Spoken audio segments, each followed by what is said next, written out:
네, 오늘 법원에서는 신동빈 롯데그룹 회장의 항소심 선고 공판이 열렸습니다.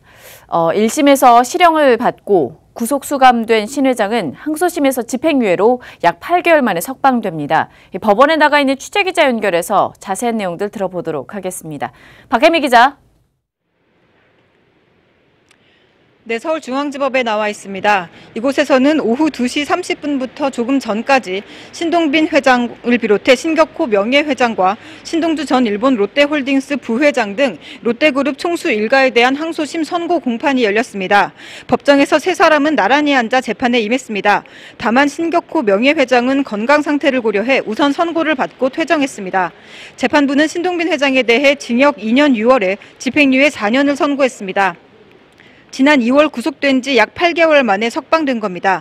재판이 끝난 뒤 황갑규 롯데 부회장은 취재진들의 질문에 입을 굳게 다물었지만 재판정을 빠져나와 지인을 만나는 자리에서 포옹을 하며 기쁨을 나누는 모습을 보였습니다. 신 회장은 박근혜 전 대통령의 국정농단 사건과 관련해 면세점 청탁을 계기로 K스포츠재단에 70억 원을 지원한 혐의로 기소됐습니다. 재판부는 오늘 롯데월드타워 면세점 현안에 대해 묵시적 부정 청탁이 있었다는 점, 즉 제3자 뇌물 공여 죄는 유죄로 인정했습니다. 롯데그룹 차원에서 스포츠재단에 연간 지원해온 금액보다 많은 70억 원을 특별한 검증 없이 지원했고 대통령과 독대 당시 신의 면세점 허가가 주요 현안이었다는 점도 묵시적 청탁으로 판단한 이유라고 밝혔습니다. 다만 재판부는 신 회장이 먼저 현안을 청탁하지 않았고 수동적으로 뇌물을 공여했다는 점과 비선 실세인 최순실 씨와 대통령의 관계, K스포츠재단에 대한 내막을 전혀 알지 못했다는 점, 그리고 70억 원이 공익적으로 사용될 것으로 보고 지원한 것이라고 양형 이유를 밝혔습니다. 또 대통령의 요구에 불응할 경우 기업활동 전반에 직간접적인 불이익을 받을 수 있다는 두려움도 기인했을 것으로 판단했습니다. 여기에 재판부는 삼성전자나 SK 등 다른 총수들 역시 이 같은 이유로 출연을 했다는 점과 면세점 관련 정보의 직무집행 과정에서 특별히 롯데의 편의가 제공되지 않았다는 점도 양형 이유로 들었습니다. 경영비리와 관련해서 신 회장은 총수 일가에게 공짜 급여를 지급하고 롯데시네마 매점에 영업이익을 몰아주거나 부실화한 롯데 PS넷 유상증자에 타 계열사를 동원하는 등 회사에 1,300억 원대 손해를 끼친 혐의로 기소됐습니다.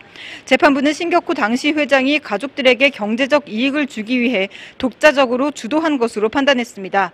따라서 신동빈 회장은 당시 선뜻 반대하기 어려운 입장이었고 경제적 이익을 받지 않은 만큼 신격호 명예회장에게 책임이 크다고 밝혔습니다.